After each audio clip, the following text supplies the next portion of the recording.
Bueno, ¿a quién no le gustaría en otros temas reducir las jornadas de trabajo? Hay un panorama también económico que habla de ciertos cambios al mercado laboral. Bueno, este es un proyecto que impulsa la diputada Camila Vallejo. Ella pretende reducir la jornada laboral de 45 horas semanales a solamente 40. Es una medida que permite aumentar la productividad, según la parlamentaria, de los trabajadores. Vamos a conversar con ella, precisamente con la gestora de esta propuesta, la diputada Vallejo, a quien recibimos esta mañana en Ahora Noticias. Muy buenos días. Muy buenos días. Hola, gracias. ¿qué tal? ¿Cómo te va? Muy buenos días. Muy bien, gracias. Diputada, bueno, ¿por qué surge el proyecto? ¿Qué es lo que busca? A ver si nos puede dar líneas generales. Bueno, esta es una idea que venimos trabajando desde el año pasado y justamente por la sensación que percibimos en el trabajo territorial, distrital, con la gente, transversalmente, había una sensación de agobio. Más sumado a los casos de corrupción, cansancio, malestar. La gente y los ciudadanos chilenos sienten, y esto es transversal, de que el trabajo más bien es como un fin en sí mismo, ¿cierto? Como que la vida está toda en función del trabajo y no se está obteniendo realmente los frutos de ese trabajo. O sea, se trabaja muchas horas, tú te movilizas para ir a trabajar, almuerzas para trabajar. Eso mismo en Twitter. El colegio, la educación está en función, las jornadas de los colegios y de los jardines están en función del trabajo de los padres. Claro. Entonces, tú lo vive distribuías para así trabajar. en Twitter: 8 horas trabajando, 1 hora para almorzar y 3 de traslado. Eso es lo que enfrentan hoy día la gran mayoría de los chilenos. Entonces el problema central, porque el trabajo es una cuestión muy importante en la vida de cualquier persona, para un país, pero realmente la gente no está disfrutando del fruto de su trabajo. Sí, porque además los bajos salarios, pero además no diputada, hay espacio para la vida en familia. Usted describe un panorama de cualquiera de nosotros con cierto sentido podría realmente reconocer y la verdad es que estamos de acuerdo con usted, pero pareciera que por lo que usted señala, los cambios deberían ser más profundos. ¿Es solamente la reducción de la jornada laboral la vía para poder conseguir los objetivos que usted señala? Porque en realidad los sueldos son muy bajos, no hay espacios públicos, no hay espacios para la vida en familia. O sea, pareciera que el mercado laboral necesita en su conjunto una reestructuración. Exactamente, hay muchos elementos. No es que esto sea la bala de plata que soluciona todos los problemas, pero contribuye en gran medida y abre justamente el debate para poner en relevancia otros aspectos, que son los cambios culturales, los cambios de la organización del trabajo, el tema salarial, ¿sabes? la Te lo digo por lo educación, siguiente, porque yo no sé si a un trabajador uno le dice, mire, usted trabaja 40 horas, pero las 5 que quedan para las 45 le vamos a pagar una adicional, o le vamos a tener ciertos incentivos para que usted cumpla con la jornada completa.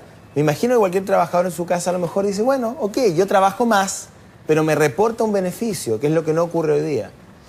Mira, nosotros tampoco queremos determinar algo que pasa por la libertad individual de cada trabajador. Nosotros no podemos impedir que suceda eso, que alguien si quiere, por ejemplo, entrevistarnos a través de un Uber, que no tiene jornada laboral, la verdad, pero si él pudiera trabajar más horas, quizá lo haría. ¿Ya? Nosotros no podemos determinar eso. Sin embargo, hay una máxima que por ley, como política pública, se establece en los países, que es la medida como razonable, ¿ya? O máxima más bien de trabajo. Y la verdad es que en Chile, cuando nosotros redujimos de 48 a 45 horas, el país no se fue a quiebra, no disminuyó la productividad, de hecho, la incrementó la productividad. Entonces miramos después afuera, no solamente Chile, y vemos que los países que han aplicado la reducción de la jornada justamente lo han hecho con dos principales argumentos económicos. Uno, el aumento de la productividad y en segundo lugar, el aumento de la empleabilidad. Por ahí me decían, pero es que el problema es que necesitamos más trabajo. Bueno, reducir la jornada laboral posibilita que en ciertos rubros se contraten otras personas para cubrir lo que no está trabajando el trabajador anterior. Claro, en el argumento de la productividad hay varias miradas, porque si bien ha subido la productividad, de todas maneras estamos muy por debajo de lo que deberíamos estar produciendo para poder dar el salto definitivo al desarrollo. Ahora, bajar la jornada laboral, a su juicio, según sus estudios, sus cifras, ¿podría mejorar la productividad? Contribuye notablemente a mejorar la productividad, pero va amarrado a otros elementos. Como te lo decía, también tiene que ver con un liderazgo de los gerentes o de los dueños de la empresa, quienes contratan a sus trabajadores, una cultura organizacional, la contribución que hacen los mismos empleadores respecto a cómo ser más productivo, porque aquí se le tiende a cargar todas las manos y el peso y la responsabilidad a los trabajadores. Es decir, como la productividad depende de cuántas horas te tengo sentado en una oficina, cuestión que no es así, pero más cuánto contribuye. Es una visión bien miope de lo que es la productividad. Sí. Además, pero ¿cuánto contribuyen los empleadores? Algunos decían es que hay que capacitar más a los trabajadores, cierto, pero resulta que no puedes tener una hora más para capacitar a los trabajadores con una jornada ya extenuante, entonces mejor reduce la jornada y incluso las horas adicionales o las horas que te quedan, ocúpala para capacitar y reforzar ciertas habilidades. De todas maneras. Ahora, probablemente la discusión de este proyecto va a surgir inmediatamente la situación económica en la cual está el país, la caída de la inversión reconocida por el ministro de Hacienda, la necesidad de una agenda pro reactivación o pro crecimiento que evidentemente conlleva muchísimo capital humano. Por lo tanto, le pregunto, ¿es un momento adecuado desde el punto de vista macroeconómico para discutir un proyecto de esta naturaleza? Nosotros creemos que sí. O sea, justamente para pensar en una mayor productividad, una reactivación de la economía, este es un elemento que contribuye en esa dirección. Porque el Parlamento se estanca hasta para decretar un feriado, nos estancamos en la discusión. O sea, cada vez que se va a decretar un feriado, que hoy perdemos un día de trabajo. Por eso le digo, a lo mejor esta discusión va a ser mucho más tensa y larga. Y yo creo que hay una mirada todavía muy miope de país subdesarrollado en Chile. O sea, es como que nos resistimos a cualquier cambio en vez de decir, esto puede servir, esta es una innovación, cómo nos adaptamos también a una política que esté pensada más bien en el bienestar de la sociedad, más que simplemente en la explotación de los trabajadores, cómo entendemos además que una hora adicional de tiempo libre de los trabajadores hace que lleguen al trabajo al día siguiente de una manera distinta, porque están con la familia, lograron compartir, es decir, hay un cambio subjetivo que es importante considerar. Y además, perdón, nosotros estamos haciendo otras medidas que van de la mano. El tema de la reforma educacional, el que hoy día más estudiantes puedan estudiar por vocación, dado que no tienen que pagar una carrera, hace que después trabajen en lo que estudiaron de una manera distinta, porque es por vocación. Hay una cuestión muy simple, porque todo esto tiene que ver con capital humano también. Sí. Y eso empieza a desarrollarse desde educación escolar, parvularia y escolar. Y los buenos colegios siempre piden un rol más preponderante de la familia. Es decir, los profesores no pueden hacer todo, sino que la familia tiene que involucrarse.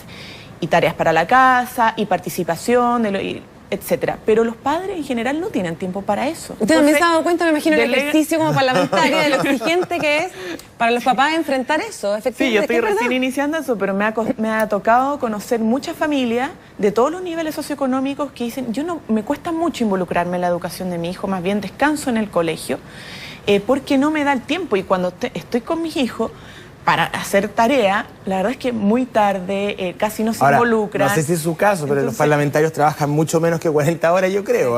Algunos no van, algunos no llegan al Congreso. No, pero no todos. La verdad es que muchos tienen 24/7. No sé si es su caso, pero es lo que hemos visto al menos a través de la prensa. Ahora esto no involucra a los parlamentarios. No, está muy bien. Pero a lo que voy es que son una serie de elementos que yo creo que hay que mirar, y mirando justamente los países donde están desarrollados, que somos parte nosotros de la OECD. Y muchas de las recomendaciones de este organismo para alcanzar el desarrollo tienen que ver con el tema laboral, ¿ya? O sea, una adecuada regulación de la legislación laboral, pero también han dicho que trabajamos mucho y no estamos produciendo más, entonces nos llaman a aplicar otras medidas que no tienen que ver con cargarle la mano a los trabajadores, sino que capacitar, reducir la jornada, mayor herramientas para generar valor agregado a nuestro modelo de desarrollo productivo, y que eso depende en gran medida de los empresarios y del Estado, y no de los trabajadores. El trabajador no te va a comprar una maquinaria para aumentar la productividad. ¿Le llamó la atención a propósito de los empresarios que Andrónico Luksic comentara este proyecto en Twitter? No vi el comentario, pero bueno, que está bien que se pronuncien los empresarios. De hecho, veníamos caminando para acá y vimos el pronunciamiento de un empresario, ya no recuerdo cuál, pero que señalaba exactamente lo mismo. O sea, que decía, nosotros trabajamos, o sea, hacemos una jornada, cerramos, como apagamos los computadores a las 6 de la tarde, el viernes más temprano, y nos funciona a la perfección. Entonces ellos justamente hablaban de cuál es el clima y la cultura laboral que tienen dentro de la empresa. Bien, pues. Entonces esperamos que todos se sumen y que más empresarios puedan también aportar a este debate más que resistirse. Claro, y a lo mejor inmediatamente. Que sea una discusión breve, más eficiente. Ojalá sumando. Sume, y además que como están, pronto se vienen las campañas, ojalá mucho, se allanen a tramitar esto más rápidamente, y ojalá incluso los candidatos presidenciales puedan pronunciarse. Súper, muchas gracias. Gracias, buenos días.